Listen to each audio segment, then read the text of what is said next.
Hello दोस्तों, KG classes 2.0 में आपका स्वागत है। दोस्तों मैं इतिहास लेके आया हूँ इस क्लास में। और इतिहास का जो बिहार बोर्ड का 10 क्लास का जो इतिहास है वो पहला चैप्टर लेके आए हैं, जिसका नाम है यूरोप में राष्ट्रवाद।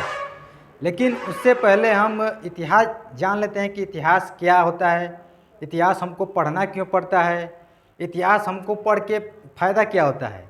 तो उससे पहले हम लोग जान लेते हैं कि इतिहास होता क्या है। ये इतिहास अतीत में घटित हुई घटना, अतीत में घटित हुई घटना जो वैज्ञानिक रूप से व्यवस्थित हो, वैज्ञानिक रूप से व्यवस्थित हो, वही इतिहास कहलाता है।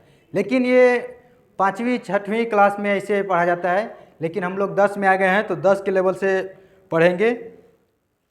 आइए देखते हैं।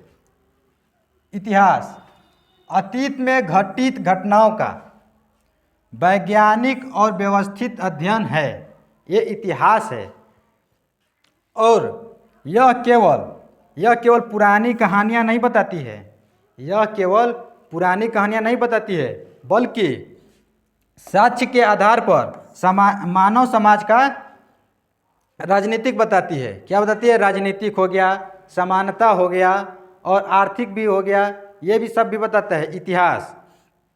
देखिए, मानव समाज में सामाजिक हो गया, राजनीतिक हो गया, आर्थिक हो गया और सांस्कृतिक का विकास का भी विवरण है, उसका भी अध्ययन होता है। और आगे चलते हैं।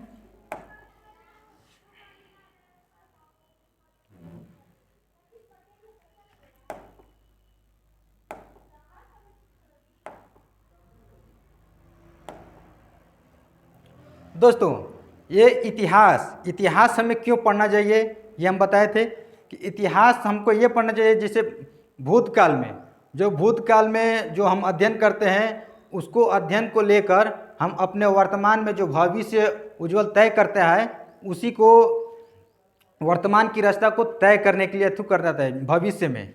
देखिए, इतिहास हमें भूतकाल को समझकर वर्तमान में बेहतर बनने की और चाहे भविष्य की दिशा तय करने में मदद करती है।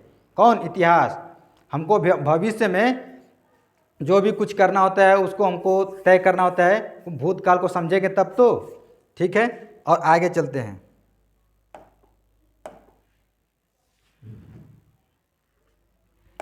इतिहास का अर्थ क्या होता है? इतिहास का अर्थ क्या होता है? इतिहास का शाब्दिक अर्थ है ऐसा ही हुआ। क्या हुआ? ऐसा ही हुआ। लेकिन इतिहास 3 शब्द से मिलकर बना होता है। क्या? इतिहास 3 शब्द से मिलकर बना होता है। पहला इति हो गया, दूसरा ह हो गया और तीसरा आस हो गया। ठीक है, लेकिन इति का मतलब है अतीत। क्या हो गया? अतीत। और ह का मतलब ही, और हास का मतलब अध्ययन बोलो चाहे हुआ, इसका मतलब अध्ययन। ठीक है, ये तीनों मिला के ऐसा ही हुआ इतिहास का अर्थ है। ठीक है, और आगे चलते हैं, देखते हैं।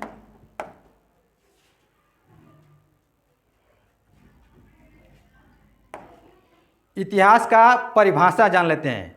क्या होता है? इतिहास का परिभाषा जान लेते हैं। इतिहास होता क्या है? अतीत की घटित घटनाओं का काल क्रमानुसार, काल करना मतलब वर्तमान, भूत, भविष्य, ये सब होता है, उसके अनुसार हम लोग अध्ययन करते हैं, वही इतिहास होता है। ठीक है, और वही इतिहास होता है। इतिहास का जनक क्या है? इतिहास का जनक बोले तो पिता भी बोल सकते हैं। इतिहास का पिता किसको कहा जाता है? तो यूनानी हेरोडेटस, यूनानी विद्वान था, वो हेरोडेटस था जो इतिहास का जनक कहा जाता है। और आगे देखते हैं कि क्या है इतिहास के बारे में।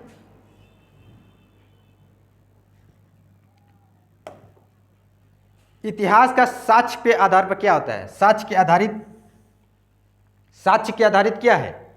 इतिहासकार पुरातात्विक अवशेषों और अभिलेख और साहित्य के साथ अतीत का पुनर्निर्माण करता है, मतलब फिर से निर्माण करता है। किसके आधार पे? साक्ष्य के आधार पे। और साहित्य, अभिलेख, अवशेषों के आधार पर फिर से पुनर्निर्माण करता है। इतिहास का महत्व क्या है? इतिहास का महत्व क्या है? देखते हैं महत्व क्या है।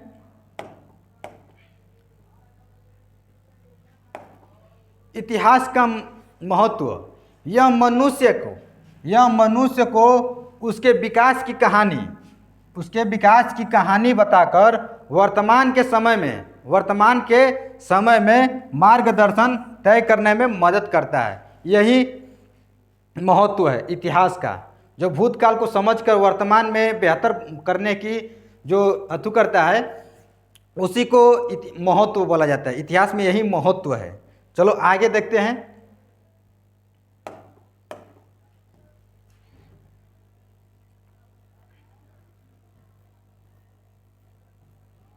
ये हम लोग का टॉपिक आ गया। ये हम लोग का टॉपिक है यूरोप में राष्ट्रवाद।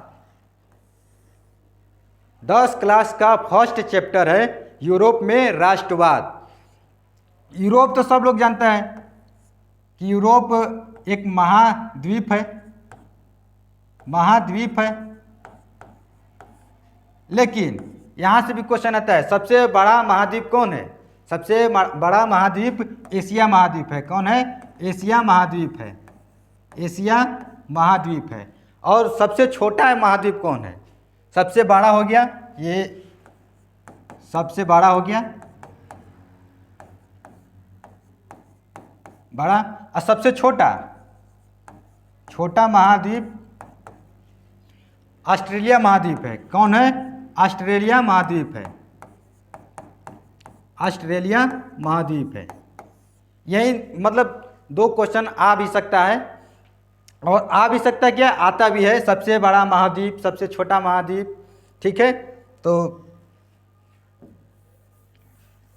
राष्ट्रवाद क्या है? राष्ट्रवाद से हम लोग क्या समझते हैं? राष्ट्रवाद से क्या समझते हैं? ठीक है।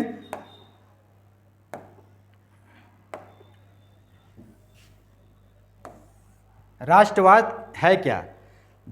देखिए, राष्ट्रवाद देश के प्रति प्रेम भावना को जो एकत्रित करता है, वही राष्ट्रवाद कहलाता है। लेकिन किताबी भाषा में क्या है, थोड़ा देख लेते हैं।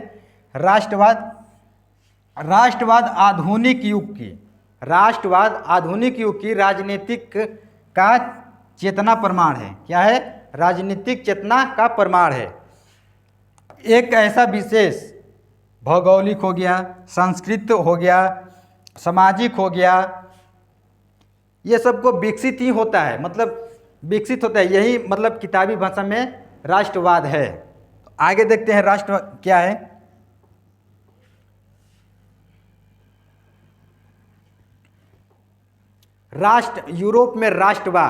यूरोप में जो है राष्ट्रवाद की भावना सबसे पहले कहाँ से उत्पन्न होती है?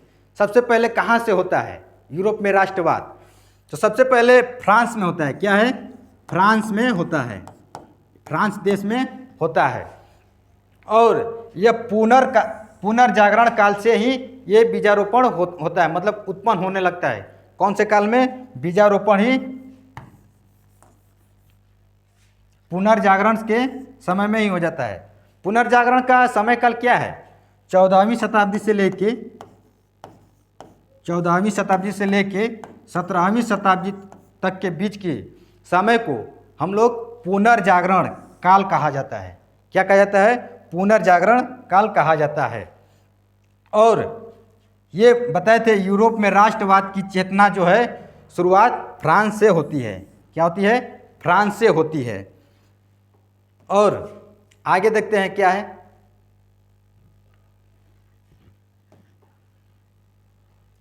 राष्ट्रवाद फ्रांस में ही क्यों हुआ? उसका कोई कारण होगा, और वही कारण को हम लोग जानते हैं फ्रांसीसी क्रांति में क्या कारण था? क्यों वहाँ पे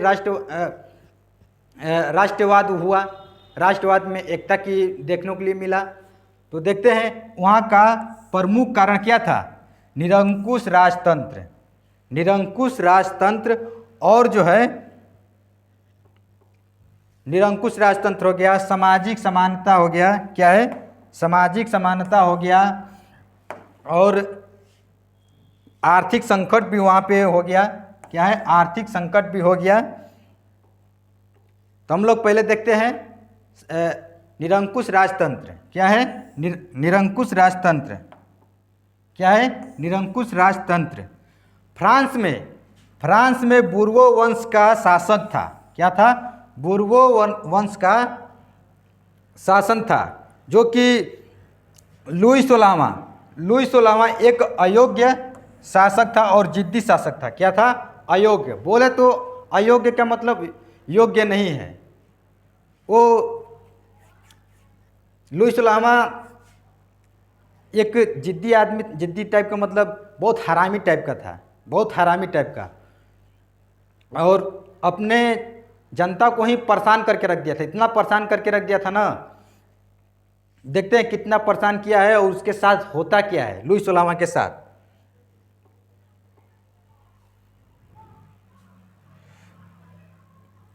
ये देखिए, जिद्दी शासक था जिससे जनता परेशान हो गई, जिससे जनता परेशान हो गई। और वहाँ पे क्या था, वहाँ का कारण क्या था कि सामाजिक असमानता। सामाजिक असमानता क्या है, समाज तीन स्टेट में बांट दिया था, समाज को तीन स्टेट में बांट दिया था। और प्रथम हो गया, पहला हो गया चाहे दूसरा हो गया, पहला में पादरी वर्ग को बांट दिया था और दूसरा में कुलीन। पादरी में क्या होता है, जैसे ईसाई धर्म में पादरी बोला जाता है, लेकिन हिंदू में ब्राह्मण बोला जाता है, और वहीं पे मुस्लिम में मालवी कहा जाता है।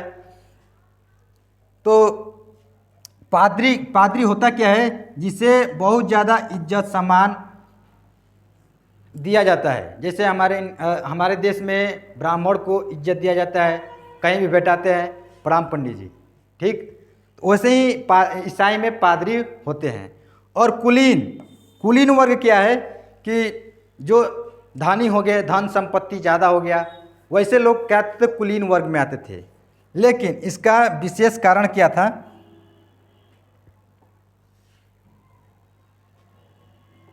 लेकिन विशेष अधिकार और वे टैक्स नहीं देते थे, वे लोग टैक्स नहीं देते थे। जो पादरी कुलीन थे वो तो एक तरह से एक राजा के चमचा भी थे, तो राजा के चमचा तो टैक्स थोड़ा देंगे, टैक्स नहीं देते थे। जबकि सारा बोझ तीसरा स्टेट में कौन आता है, आम जनता। कौन आता है, आम जनता। तीसरा स्टेट में आम जनता पर थोपा गया। जितना टैक्स का हो गया उतना सब कैसे थोपा गया आम जनता पे। जैसे कोई किसान अपने खेत में अनाज उपजाया, लेकिन उसमें एक शासन प्रणाली लाया था, 1/10, 10 भाग वो ले जाता था और 1 भाग किसान लोग रख देते थे। और वहाँ पे बहुत शासन तगड़ी थी। शासन मतलब क्या, वहाँ की जनता परेशान हो गई थी लुई सोलहवां से। क्या था, लुई सोलहवां से परेशान हो गई थी। इसका कारण क्या था, आर्थिक संकट में क्या आया, आर्थिक संकट में क्या हुआ, लगातार युद्धों को और फिजूल खर्च के कारण वहाँ की खजाना समाप्त हो गया। वहाँ पर खजाना जो था समाप्त हो गया। इसके वजह से वहाँ पे भूखमरी, बेरोजगारी बढ़ने लगी। तो इसके और अकाल भी वहाँ पे आ गया। तो जनता और वहाँ पे परेशान हो गया कि राजा क्या है, कैसे करना चाहिए। राजा वहाँ पे हरामी था, मतलबी था, वो अपना सुख चैन चाहता था, जनता जाए भाड़ में, ठीक है। तो जनता भी बदला लेती है, कैसे बदला लेती है थोड़ा देख लेते हैं आगे। लेकिन लुई सोलहवां है कौन, थोड़ा देख लेते हैं। ये है लुई सोलहवां, ये हुआ बुढ़ऊ लुई सोलहवां, ये हुआ बुढ़ऊ लुई सोलहवां, ठीक है। अब देख लेते हैं कारण क्या था।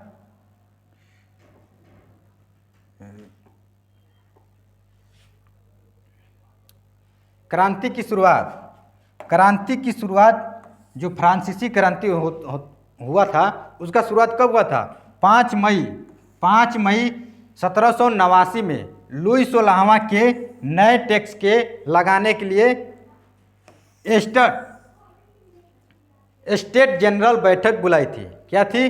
5 मई 1989 को लुई 16वां ने नए टैक्स के लिए एक स्टेट जनरल की बैठक बुलाई थी।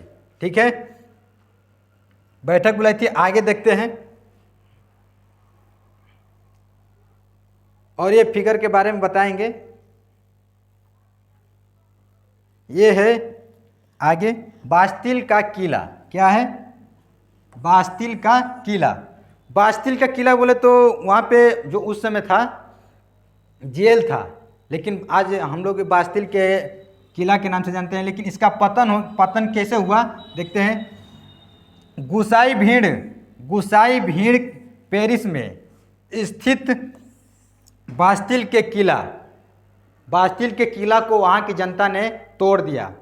तोड़ने के वजह से तोड़ दिया जो राजा की निरंकुश का सत्ता का प्रतीक था। क्या था? सत्ता का प्रतीक था।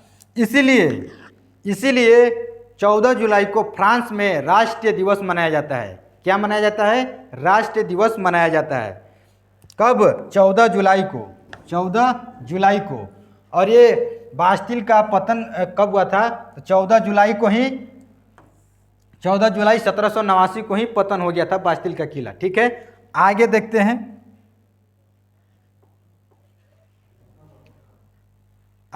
हैं।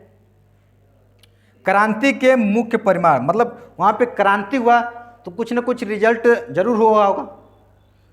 रिजल्ट में क्या क्या आया है? लोकतंत्र की नींव, मानव अधिकारों को घोषणा पत्र। क्या है? घोषणा। मानव अधिकार, जो अधिकार नहीं था वो अधिकार भी मिला। किसके परिणाम के? ये क्रांति जो हुआ था, फ्रांसीसी क्रांति हुआ था, उसके फलस्वरूप। ठीक है, देखते हैं आगे। ये है जो लोकतंत्र में नींव का लाया गया। क्रांति ने स्वतंत्रता, समानता और बुद्धित्व की नारा दिया। ये लोकतंत्र में जो नींव डाला गया था, समानता, स्वतंत्रता, बुद्धित्व का नारा दिया। और मानव अधिकार में क्या है? मानव अधिकार की घोषणा में मानव अधिकार, नागरिकों को अधिकारों की घोषणा सभी के लिए समान कर दिया गया। जैसे नहीं बताए थे कुलीन वर्ग और पादरी वर्ग, तो आम जनता सबके लिए वो बराबर हो गया। ठीक है, और ये राजतंत्र का अंत भी हो गया। फ्रांसीसी क्रांति के फल जो हुआ था उसके फलस्वरूप जो रिजल्ट मिला था, उसके रिजल्ट में राजतंत्र का अंत भी हो गया था। ठीक है, लेकिन राजतंत्र का अंत कब हुआ था देखते हैं। 1792 में फ्रांस को एक गणतंत्र घोषित कर दिया गया। और लुई 16वां को 1993 में फांसी दे दिया गया था। और मैं थोड़ा दिखा देता हूँ फांसी कैसे दिया गया था लुई 16वां को। ठीक है, थोड़ा दिखा देते हैं। ये फिगर जो बोले थे दिखाने के लिए, ये देखिए, ये है। देखिए ये लुई 16वां को कैसे इसमें डाला जाए। अब बोल रहे हैं कि सर ये क्या है? ये जो फिगर में दिख रहे हैं ये क्या है? ये गिलोटिन है। क्या है? गिलोटिन।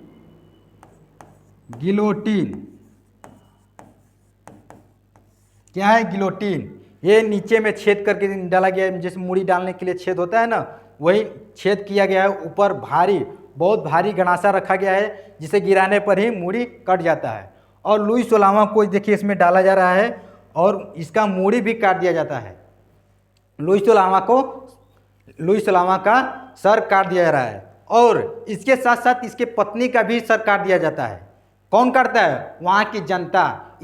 वहाँ के जनता को इतना ये परेशान कर दिया था ना, ये हरामी इतना परेशान कर दिया था ना कि जनता अपना बदला लेने के लिए यही करना पड़ा। ठीक है, आगे देखते हैं। ये सब तो हो गया है।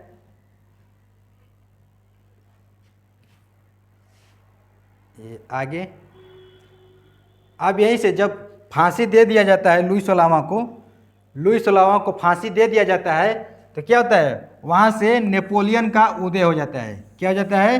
अब वहीं से नेपोलियन का उदय हो जाता है। नेपोलियन का उदय हो जाता है।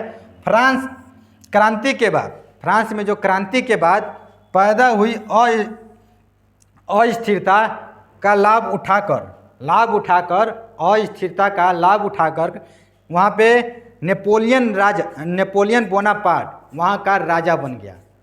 नेपोलियन बोनापार्ट एक महान सेनापति था, लेकिन सेनापति से वहाँ का राजा बन गया। कैसे? क्रांति के बाद पैदा हुई अस्थिरता का लाभ उठाकर नेपोलियन बोनापार्ट वहाँ का राजा बन गया। ठीक है, आगे देखते हैं। जैसे कि फोटो में दिखाया गया था लुईस लामा का मृत्यु कैसे हुआ था, और नेपोलियन बोनापार्ट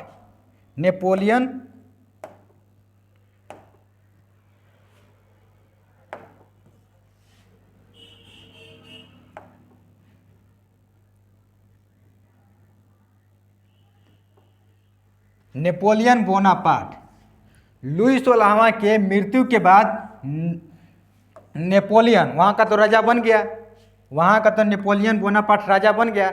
लेकिन 18 मई 1804 को फ्रांस में राजा बन गया, और उसके बाद लोकतंत्र वहाँ पे राजतंत्र का तो अंत हो गया था, लेकिन अंत होने के बाद लोकतंत्र अपनाया गया था। लेकिन इसने क्या किया? फिर से लोकतंत्र को हटाकर राजतंत्र ला दिया। अब ला करके ये अच्छा किया कि जब तक हम रहेंगे तब तक कोई राजा न बने। ठीक है, लोकतंत्र का स्थापना कर दिया, और उसने राजा बनते ही जैसे राजतंत्र का स्थापना किया,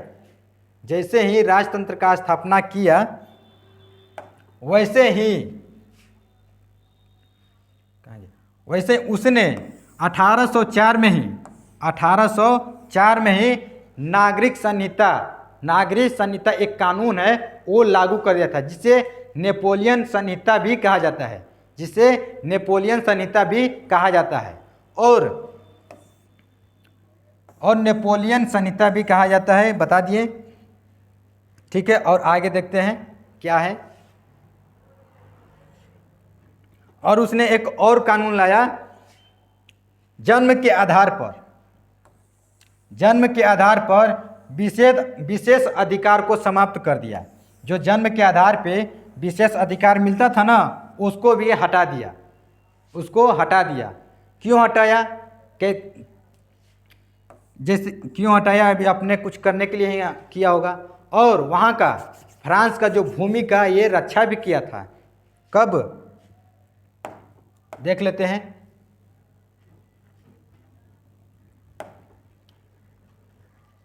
केवल न्याय के समझ समानता नहीं स्थापित किया था, बल्कि संपत्ति के अधिकार का भी रक्षा किया था। जैसे भूमि, उसका भी रक्षा किया था।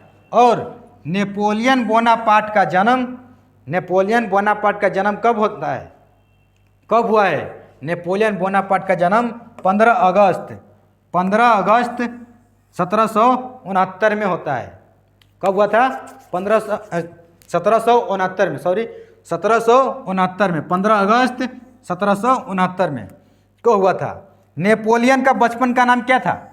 नेपोलियन का जन्म तो हुआ, लेकिन बचपन का नाम क्या था? Napoleon D Bonaparte. क्या था? Napoleon D Bonaparte. ठीक है, आगे बढ़ते हैं। हमने बताया था कि नेपोलियन एक महान सेनापति भी था। देखिए, नेपोलियन वह एक महान सेनापति था जो 24 साल के आयु में, कब? 24 साल की आयु में वो यूरोप के कई देशों में अपना शासन कर लिया था, कब्जा कर लिया था। ठीक है, यूरोप के कई देशों में कब्जा कर लिया था। नेपोलियन ने क्या किया, कहाँ गया, नेपोलियन ने इटली में जो होता है 3 भाग में बांटा था। 3 भाग में वो बांटा नहीं था, गणतंत्र किया था। जो कि पहला है ट्रांसपेडेन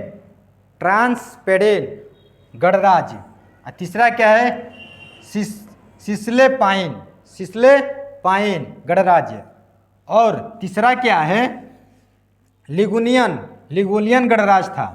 तथा इसके साथ साथ जर्मन राइन परिषद का, ठीक है, जर्मन राइन परिसंघ का स्थापना भी किया, जिसमें 39 रियासतें थी। ठीक है, आगे देखते हैं।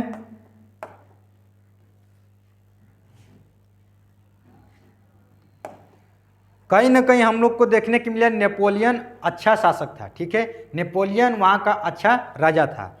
लेकिन इसी के दौरान वाटरलू का युद्ध होता है।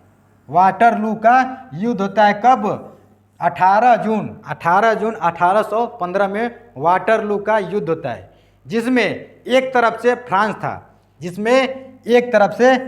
था और दूसरी तरफ से रूस हो गया, प्रसा हो गया, ऑस्ट्रिया हो गया, हंगरी हो गया। ये 4-5 देश एक दूसरे तरफ से थे। लेकिन अब 4-5 को लोग मिल गया तो अब अकेला ये जो फ्रांस बच गया, अब ये हार ही ना जाएगा। तो इसमें फ्रांस की हार हो जाती है, जो कि नेपोलियन बोनापार्ट का हार हो जाता है। और नेपोलियन बोनापार्ट का हार हो जाता है तो नेपोलियन को बंदी बना लिया जाता है। और नेपोलियन को बंदी बना लिया जाता है, उसको कहाँ भेज दिया जाता है बंदी बनाकर, सेंट एलेना द्वीप में भेज दिया जाता है। देखिए, हार के बाद नेपोलियन को बंदी बनाकर सेंट एलेना द्वीप में भेज दिया जाता है, जहाँ 1821 में 52 वर्ष की आयु में उसकी मृत्यु हो जाती है। क्या है, मृत्यु हो जाती है। और इसके बाद एक सम्मेलन होता है जिसका नाम है वियना सम्मेलन। लेकिन वियना सम्मेलन को पढ़ेंगे अगले वीडियो में। तब तक के लिए जय हिंद, जय भारत।